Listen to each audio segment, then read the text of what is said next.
नमस्कार, national media news agency में आप सभी का बहुत बहुत स्वागत है। मैं हूं आपके साथ भावना। चलिए रुक करते हैं आज की तमाम ताजा खबरों की ओर।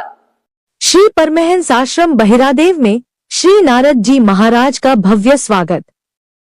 पूज्य श्री गुरुदेव भगवान के कृपा पात्र श्री फक्कड़ महाराज जी के तत्वावधान में हुआ स्वागत।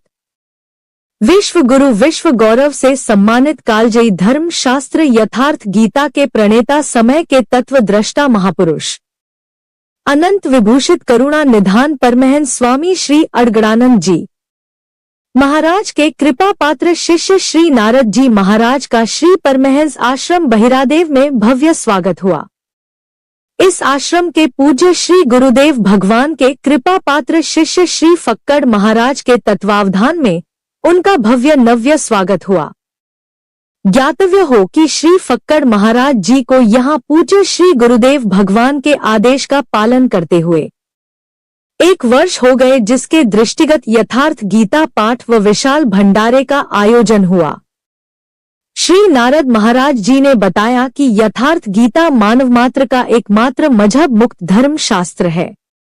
यथार्थ गीता घर घर और सबके हाथ में होनी चाहिए, जिससे एकमात्र परमात्मा के चिंतन का मार्ग प्रशस्त हो सके।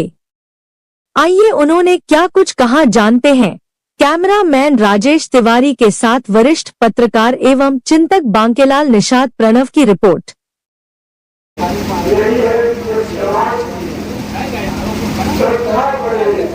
जो व्यक्ति को शासन को और अंतर में खोकर के ईश्वर चिंतन में ईश्वर भजन में लड़ना चाहिए। एक संत थे, बहुत अच्छे गाँव में वे भजन चिंतन में लगे हुए थे। तो जैसा गाँव का नियम होता है कि एक पक्ष उनकी तारीफ में लगा रहे रात में और दूसरा पक्ष उनकी निंदा करे। जो तारीफ करते थे उनमें और निंदा करने वालों के उसकी बहुत होने लगा।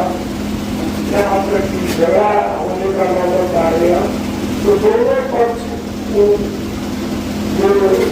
भगवनशील संत थे उनके पास गए समस्या लेकर उसे जो अवगत कराया तो थे और हमारी तारीफ कर रहे हैं। महाराज जी, आप आध्यात्मिक विचरण पे हैं, कुछ स्वामी जी की विद्या के विषय में महाराज जी कुछ विस्तार से। महाराज जी का विद्या तो यही है कि कल्याण का मार्ग ही बता रहे हैं महाराज। शुरू से जब से हम महाराज की शरण में आए, निरंतर साधकों के प्रति एक ही उनका रहता है। सांसारिक वस्तु कोई भी नष्ट हो जाए उससे महाराज कभी नाराज नहीं होते थे। केवल साधक अपनी आचरण से अपने पथ से अगर विचलित हो जा रहा है उस पर बहुत नाराजी होते थे, आज भी होते हैं।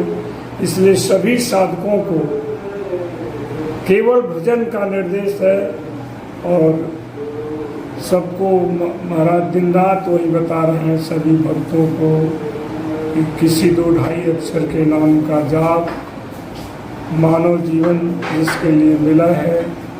अन्य जितनी भी योनियां हैं एकमात्र भोग भोगने के लिए है। मनुष्य योनि ही एक ऐसी योनि है जो कि कर्माणि बंधन मनुष्य लोके। जिस तरह का हम कर्म करते हैं उसी तरह का बंधन हमारे लिए तैयार हो जाता है। इसीलिए भगवान कृष्ण ने गीता में यही बताया है कि मनुष्य कर्मों का निर्माता है, उसे सदैव शुभ कर्म करना चाहिए, सत्कर्म करना चाहिए, भलाई करना चाहिए, ईश्वर चिंतन करना चाहिए। और यही मानव जीवन जिसके लिए मिला है, मानव जीवन की यही सार्थकता है कि हम ईश्वर चिंतन करें, संतों के प्रति जो हमारे आदर्श हैं उनके प्रति भाव श्रद्धा विश्वास रखें, उनके द्वारा बताए गए साधन पथ पर चलें।